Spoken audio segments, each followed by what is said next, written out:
Kuruyu wakane igenekerezo rya mbere rusama umwaka w'ibihumbi 2025 niho hahimbazwa umusi mukuru wabakozi. Ucivugo kivuga giti tugwize umwimbu tuzirikane ihangiro ry'Uburundi bwifashe muri 2040 Uburundi buteye imbere muri 2060. Mu ntara ya Cibitoke uwo musi mukuru ukaba wahimbarijwe mu makomine yose agize intara ya Cibitoke. Muri ayo makuru turaza kubabwira abateye iteka ivyo birori, tubabwire uko defile yari yifashe, twongere tubabwire abashoboye guhabwa ubushimwe na mustanteri wa komine Rugombo. Kaze inkuru imwe ukwayo kuri mikro muri kumwe na jewe Irankunda Ado Desire. Harris Global Coaching ifatikanije n'ikigo Serepe babateguriye inyigisho zidasanzwe z'akanovera. Iyumvire nawe urakeneye gutunganya umugambi wawe, urakeneye guherekezwa mu mugambi wawe, urakeneye kwiga igifaransa n'icongereza biri professionnel, urakeneye kwiga journalisme, hotellerie, gestion des projets, finance et comptabilité, entrepreneuriat pratique n'ibisata byinshi birenga 12 Harris yabateguriye kubigisha. Bantu mwese bo mu ntara Cibitoke no mu micungaro yaho akatabonetse kadushwayemwo, nyeragasa mwiyandikishe mucyumva ino nkuru nziza. Ushobora kwiyandikisha uciye ku buhinga bwa none cyangwa ukiyandikishiriza kuri Université Polytechnique Intégrée iri ku biro by'intara ya Cibitoke, cyangwa mukishikira aho Harris Global Coaching ikorera. Ni mu kigo ca Spark kiri nyuma ya Bankobu kwibarabara rya Paverica ku biro bya zone Cibitoke. Naho kwiyandikisha n'amafaranga ibihumbi 15 gusa. Nimwitinye abize za kaminuza, imanite n'abatashoboye kurangiza amashure, mwese murafise ibisata mwateguriwe. Akabijya rero kubazorangiza iyo formation bazohabwa urupapuro gwemeza ko ivyo biza bifitiye ubushobozi. Ukeneye ubusobanuro bukwiye, ishikire aho Harris ikorera canke uhamagare kuri 32 94 49 30 canke 31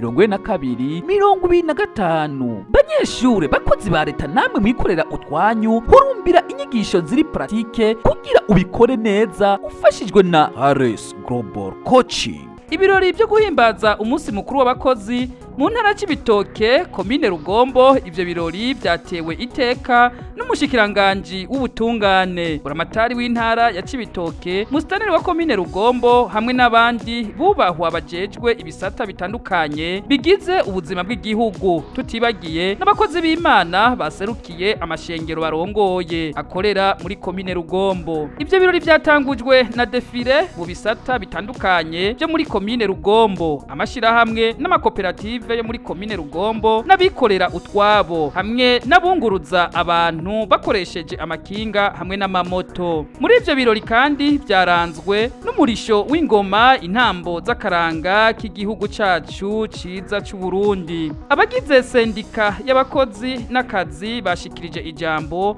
aho nabo bashimye cyane ivyaranguwe hamwe n'intambwe ishimishije y'ibikorwa biriko byarangurwa mu gihugu. Eka nuwaserukiye abakozi nawe yashikirije ijambo, aho amenyesha inani mpuzamasendika ko sebu na CCB ko zisaba leta ko zosuzuma ibibazo by'abakozi, ibishoboka bigatorerwa umuti, ibyo bafise ko amakenga navyo hagatorwa inyishu biciye mu biganiro. Ati ibiganiro mu kazi ni itunga kama dufise, ariko tubikoresha gake. Mu ijambo ryo kuri uno munsi rishikirizwa na nyir'icyubahiro umukuru w'igihugu cacu ciza c'u Burundi mu gihugu cyose, mu ntara ya Cibitoke iryo jambo rikaba ryashikirijwe n'intumwa ya leta yarungitswe mu ntara ya Cibitoke, uwo nawe akaba ari umushikiranganje w'ubutungane. Mu kurangiza ivyo birori byasozerewe no gutanga ubushimwe kuri bamwe bashoboye kwitanga cyane. Ubwo bushimwe bukaba bwatanzwe na mustanteri wa komine Rugombo,